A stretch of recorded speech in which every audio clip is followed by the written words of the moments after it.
The new U.S. tariffs are designed to hurt and divide us, Mark Carney told reporters gathered in Ottawa last Saturday morning, standing in front of cameras just hours after 50% duties officially landed on $20 billion of Canadian goods crossing the border. They're a miscalculation, he said, because Canadians will always take care of each other.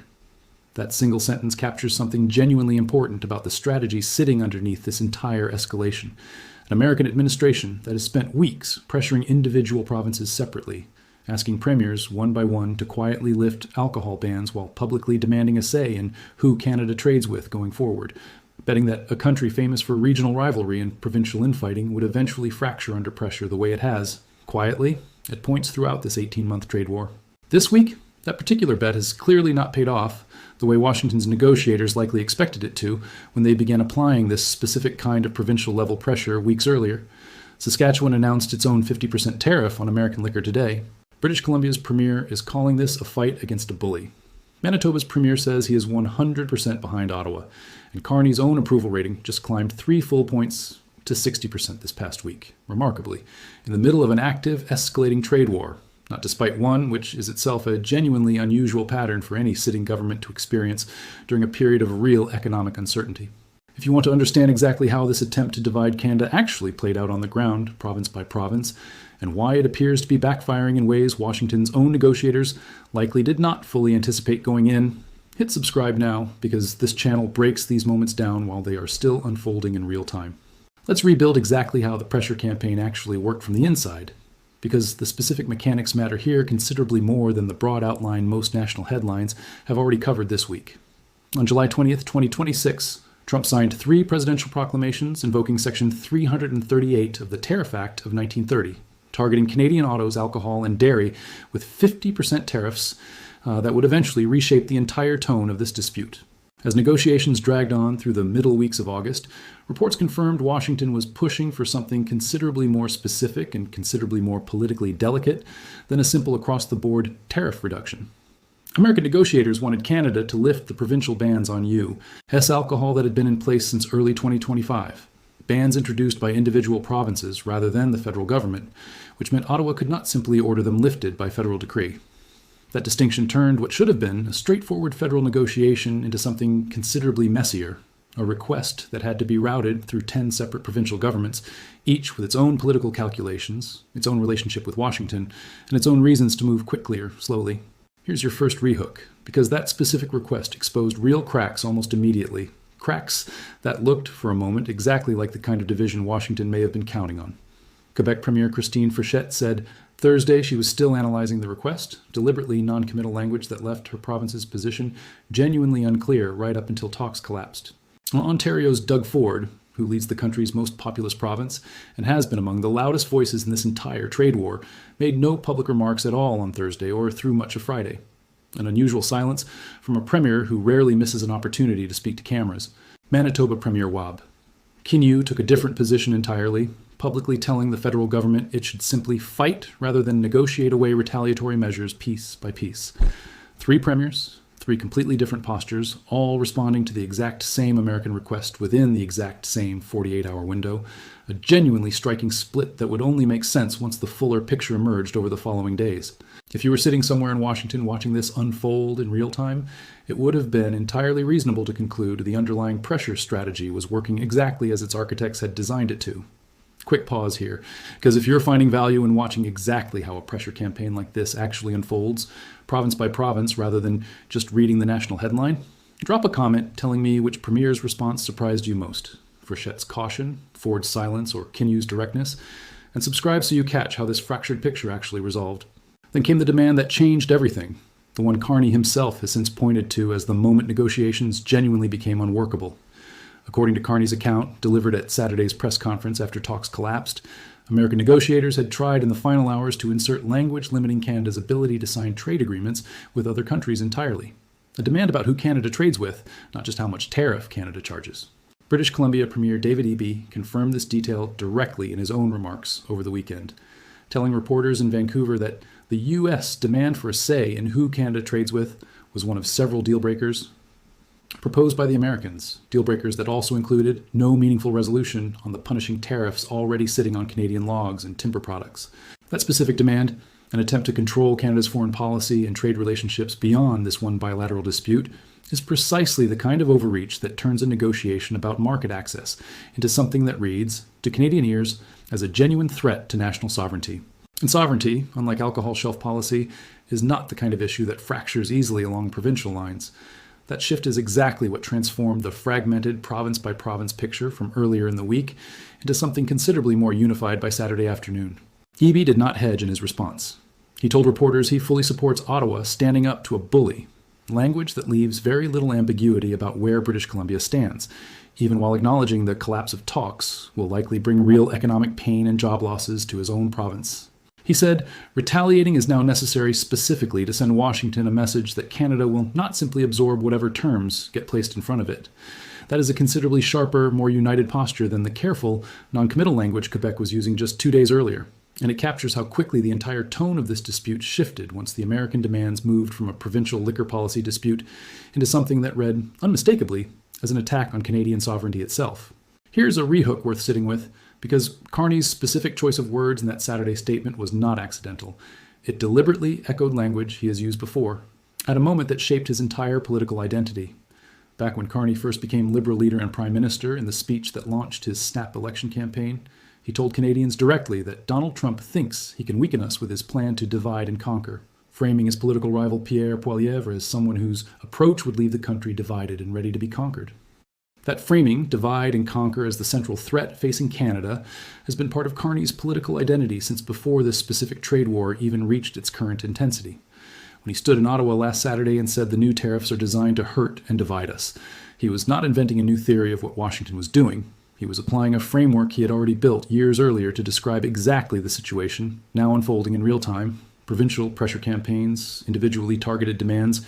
and a bet that Canadian unity would crack under sustained, targeted pressure. Zoom out for a second, because it would be inaccurate to pretend this divide and pressure strategy has never actually worked during this 18-month trade war, because it genuinely has, at points, and understanding those earlier moments of fracture explains why this week's unified response is actually notable rather than simply expected. A widely discussed analysis in the Globe and Mail this past week argued bluntly that over the past year, Washington has learned that Canada is divided, and that applying pressure can produce real results.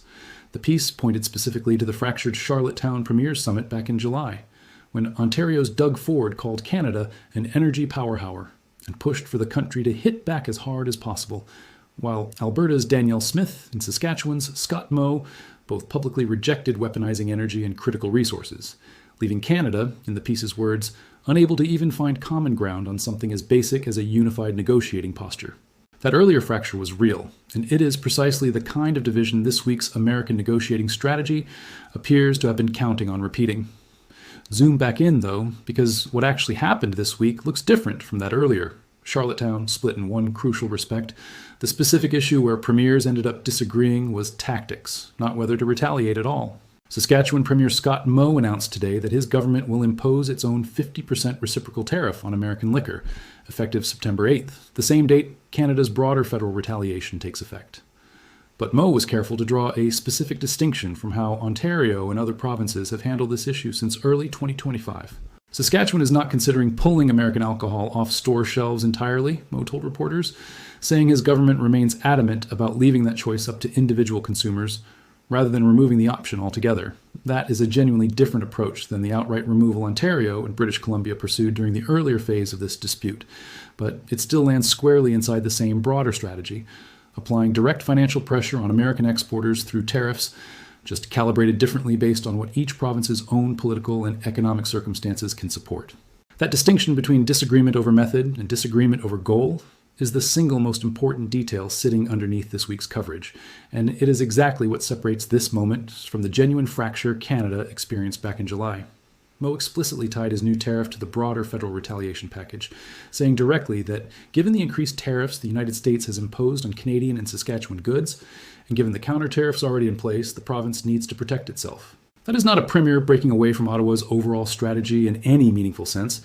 That is a premier implementing his own particular version of the exact same broader strategy already in motion nationally, timed deliberately to align precisely with the same September 8th date Carney had already announced at the federal level days earlier. Multiply that kind of provincial level implementation across Ontario, British Columbia, Manitoba, and now Saskatchewan, each contributing its own specific measures calibrated to its own economy. And what emerges is not division at all. It is a coordinated multi-front response that happens to look decentralized on the surface, precisely because Canadian federalism requires exactly that kind of provincial-level execution. There's a domestic political wrinkle worth naming carefully here, too, because not every voice inside Canada has been fully supportive of Carney's approach this week. And understanding that genuine opposition matters for getting a complete, honest picture rather than an artificially unified one. Conservative leader Pierre Poilievre sent another letter to the Prime Minister this week, co-signed by his deputy leader and his party's Canada-U.S. relations critic, demanding Carney release the federal government's own internal analysis of what these counter-tariffs will actually cost ordinary Canadians.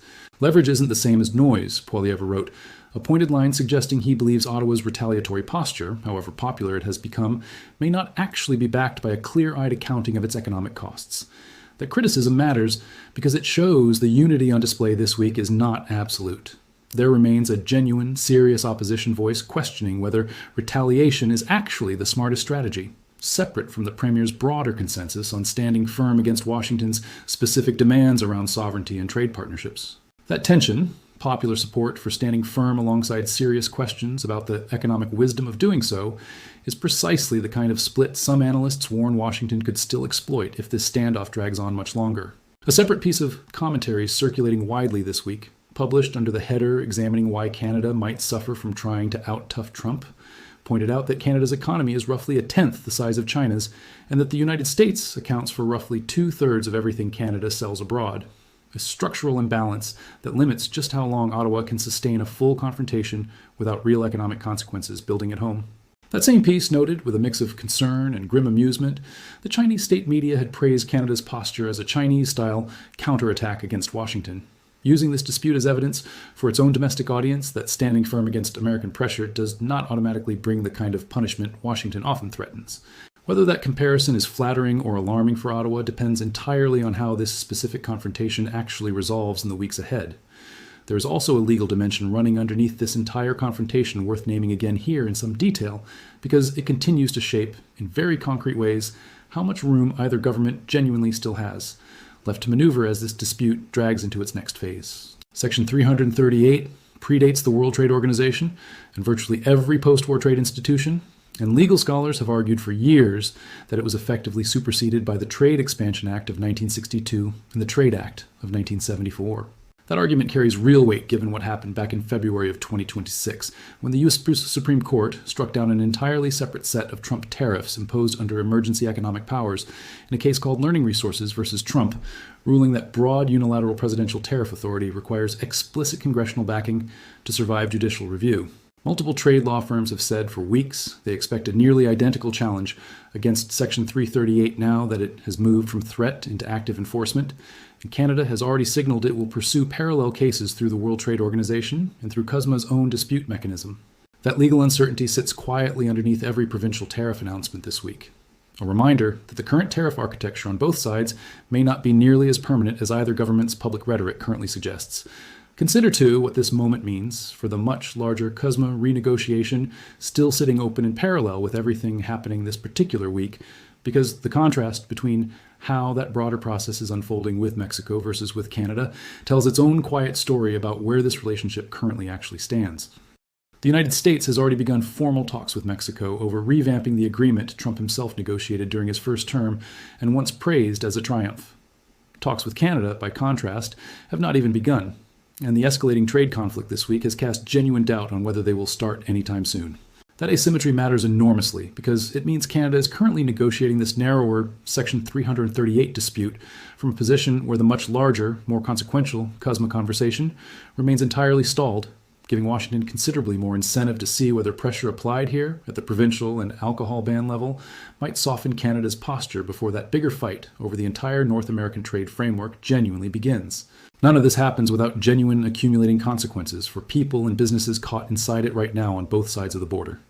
Saskatchewan's new liquor tariff, effective September 8th alongside the broader federal package, adds another layer of cost for American alcohol producers and distributors already navigating Ontario and British Columbia's earlier restrictions. American negotiators pushing for a say in Canada's future trade relationships were, in effect,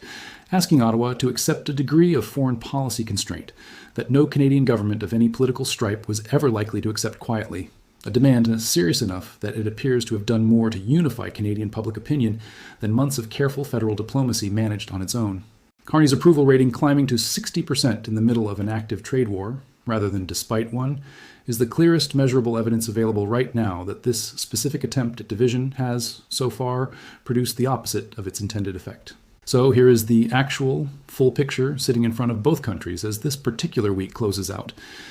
Washington appears to have pursued a genuine, deliberate strategy of applying targeted pressure at the provincial level, hoping Canada's well-documented historical tendency toward regional disagreement would fracture a unified national response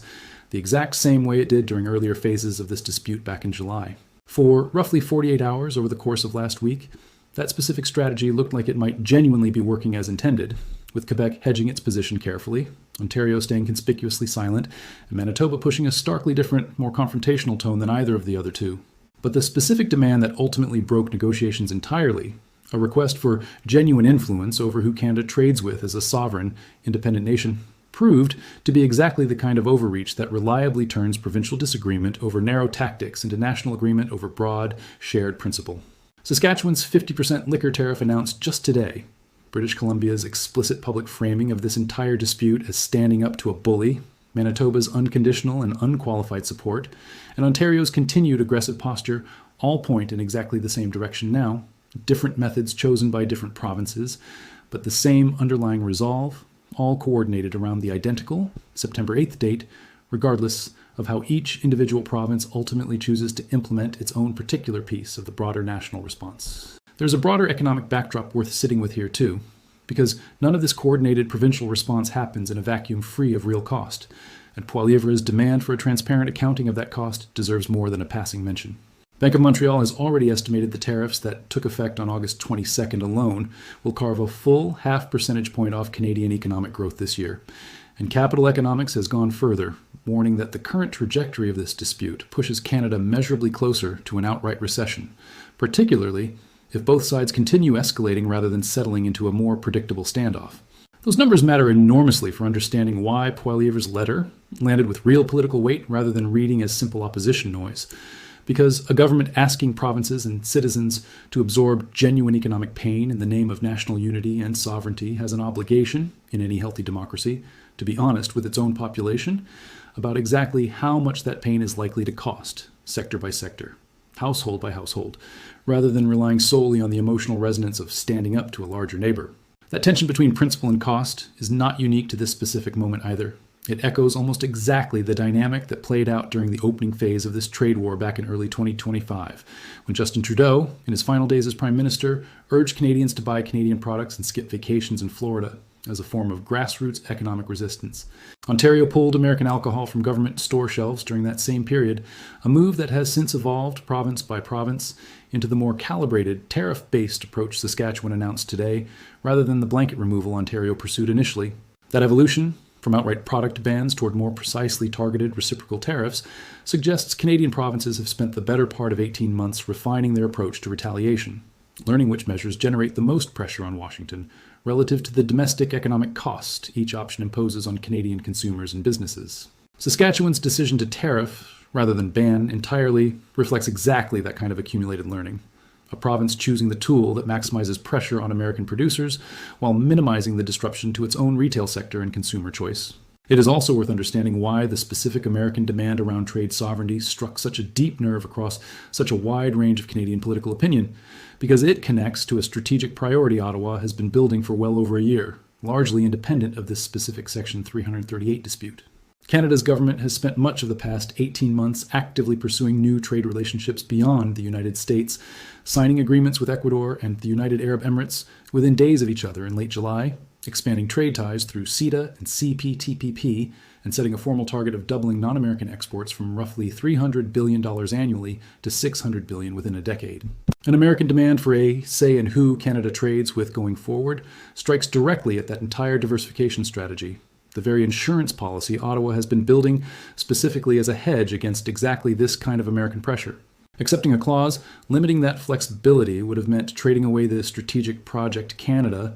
has invested the most political and financial capital in throughout this entire trade war, which helps explain why premiers who disagreed sharply over provincial liquor policy found themselves in near total agreement once this particular demand became public. There's also a genuinely interesting historical parallel worth drawing here. Because Carney's language about division and conquest did not originate in a vacuum, it echoes a pattern of rhetoric that has recurred at nearly every major escalation point across this entire 18-month conflict. Back when Carney first assumed the Liberal leadership and called a snap election, his framing of Trump's strategy as an attempt to divide and conquer Canada was itself a response to an earlier moment of genuine political vulnerability, when polling showed Poilievre's Conservatives holding a commanding 26-point lead before Trump's tariff threats and talk of Canada becoming the 51st state, reshaped the entire Canadian political landscape almost overnight. That earlier moment demonstrated something Carney's government appears to be counting on again this week. That direct, visible American pressure on Canadian sovereignty tends to consolidate Canadian public opinion rather than fracture it, a pattern that held during the original 2025 tariff shock and appears, based on this week's polling and premier statements, to be holding again now. Consider, too, how differently this week's coordinated response compares to the genuinely fractured picture from the Charlottetown summit back in July, because the contrast reveals something important about what actually unifies Canadian provinces versus what tends to divide them. At Charlottetown, the disagreement centered on whether to proactively weaponize Canadian resources, energy, potash, critical minerals, as offensive leverage against Washington. A genuinely aggressive posture that several premiers, particularly Alberta's Danielle Smith and Saskatchewan's Scott Moe, viewed as too risky and too likely to invite disproportionate retaliation onto industries central to their own provincial economies. This week's unity, by contrast, centers on defensive retaliation, matching American tariffs, dollar for dollar in direct response to tariffs Washington has already imposed, a considerably less risky and more legally straightforward position for provinces to rally around than the offensive resource weaponization Ford was pushing back in July. That distinction, defensive matching versus offensive escalation, appears to be the actual dividing line running through this entire trade war, one that explains both July's fracture and this week's relative unity far better than any simple story about premiers suddenly deciding to get along with each other after months of visible disagreement. None of this happens without real, ongoing consequences continuing to build for the broader Canada-U.S. relationship, one that remains, even after everything this particular week has revealed about mutual distrust and competing pressure campaigns on both sides, one of the largest and most deeply integrated bilateral trading relationships anywhere on the planet. The two countries exchanged hundreds of billions of dollars in goods and services last year alone, a scale that dwarfs the roughly $20 to $28 billion currently caught inside this specific Section 338 dispute. And the comparable amount, Canada's provincial and federal retaliation, is expected to cover once fully implemented. That scale is worth remembering amid all the specific provincial detail and political maneuvering, because it means both governments are risking real, measurable damage to an enormously valuable economic relationship over a dispute that, in relative terms, still touches only a fraction of what actually moves across this border every single day. There's one more angle worth exploring before this comes to a close, because it explains why Washington's specific choice to pressure provinces individually over the alcohol bans, rather than negotiating that issue exclusively through Ottawa, reveals something about how American negotiators understood or misunderstood Canadian federalism going into this specific round of talks. Provincial liquor policy sits under provincial jurisdiction in Canada, meaning the federal government genuinely could not simply order the bans lifted the way it might handle a purely federal trade matter. That structural reality meant American negotiators had two real options: negotiate a broader deal and trust Ottawa to persuade provinces afterward, or attempt to apply pressure at the provincial level directly, hoping individual premiers, facing their own local economic pressures, might move faster than a unified federal negotiating position would allow. The fact that Washington appears to have leaned toward the second approach, applying pressure at the seams of Canadian federalism rather than working exclusively through the federal government, is itself revealing, suggesting American negotiators either believed provincial fractures from earlier in this dispute, like the Charlottetown split, were durable and exploitable, or simply misjudged how quickly a demand touching national sovereignty would override whatever provincial disagreement existed over the narrower alcohol question. That miscalculation, if it was one, connects directly to a broader pattern several international observers have noted throughout this entire 18-month conflict: a tendency to treat Canada's federal structure as a weakness to be exploited rather than a genuine, if occasionally messy, system of shared governance that tends to converge quickly once a threat is perceived as targeting the country as a whole rather than any single province's narrower economic interest. Alcohol shelf policy touches provincial retail regulation and consumer choice. genuinely different priorities across 10 different provincial governments with 10 different economic profiles. A demand for federal control over Canada's international trade relationships touches something considerably more fundamental, the basic question of whether Canada functions as a sovereign nation capable of setting its own foreign economic policy, an issue where provincial differences in economic profile matter considerably less than the shared, near-universal Canadian political instinct to resist exactly the kind of external control that demand represented. Consider, finally, what this entire episode suggests about how the remaining stretch of this trade war and the much larger CUSMA renegotiation still waiting behind it is likely to unfold from here. If Washington's operating theory has genuinely been that Canada can be pressured into concessions by applying targeted pressure at its most fractured points, provincial disagreements, regional economic differences, competing premiers with competing priorities, this week provides a fairly clear data point suggesting that theory works considerably better on narrow technical issues like liquor shelf policy than it does on anything touching the country's basic sovereignty or its ability to determine its own economic future. That distinction matters enormously heading into the CUSMA renegotiation specifically,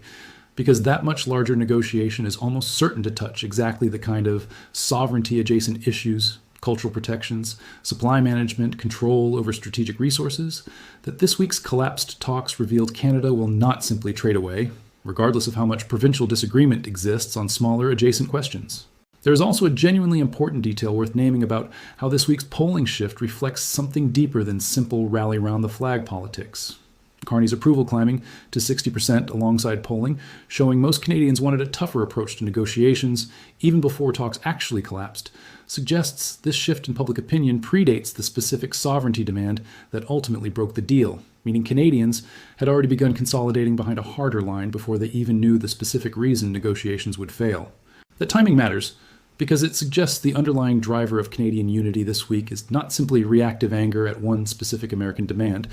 It reflects a longer, slower shift in Canadian public sentiment that has been building across the entire 18 months of this dispute, one that a single sovereignty-related demand happened to crystallize into the sharpest, most unified moment of national consensus this trade war has produced so far. What happens between now and that date will not just determine whether American liquor, steel, dairy, and electronics exporters actually face the tariffs each province and the federal government have separately promised. It will determine whether this becomes the moment Canadian federalism, so often criticized as a source of weakness in moments exactly like this one, instead demonstrates its own particular kind of resilience, 10 separate governments arriving at the same underlying conclusion through 10 separate paths. Harder to divide precisely because there was never one single point of pressure Washington could apply to collapse the entire structure at once. If this breakdown helped you understand exactly how this attempt to divide Canada actually played out province by province, hit subscribe so you don't miss how September 8th unfolds. Drop a comment telling me whether you think this unity holds once the real economic pain Poilievre has been warning about actually starts landing on Canadian households. And share this with anyone who still thinks a trade war this size can be won by simply picking off the weakest link in the chain. Because this week, at least, that strategy did not work the way it was apparently designed to.